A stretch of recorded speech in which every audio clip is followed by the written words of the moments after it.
السلام عليكم، أهلا بكم متابعينا الكرام، متابعي قناة جدول كورة. قناة جدول كورة تقدم لكم في هذا الفيديو موعد وتوقيت والقنوات الناقلة لمباراة النجم الساحلي والترجي الجرجيسي في الجولة 24 من الرابطة التونسية. وفي البداية لا تنسى الاشتراك في القناة والإعجاب بالفيديو لمتابعة كل جديد. وتوقع معنا نتيجة مباراة النجم الساحلي والترجي الجرجيسي في التعليقات أسفل الفيديو. ويحتل فريق النجم الساحلي المركز الرابع في جدول ترتيب البطولة التونسية برصيد 46 نقطة. الترجي الجرجيسي في المركز الخامس برصيد 44 نقطة. ويستضيف الملعب الأولمبي بسوسة مباراة النجم الساحلي والترجي الجرجيسي في الجولة 24 من الدوري التونسي.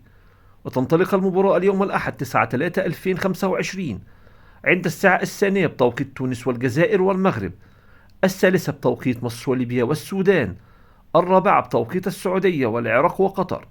وأما عن القنوات الناقلة لمباراة النجم الساحلي والترجي الجرجيسي، المباراة منقولة على قناة الكأس واحد ويعلق عليها هيكل الصغير، ومنقولة على قناة الوطنية التونسية الأولى وعبر منصة الديوان الرياضية. وفي نهاية الفيديو لا تنسى الاشتراك في القناة والإعجاب بالفيديو لمتابعة كل جديد.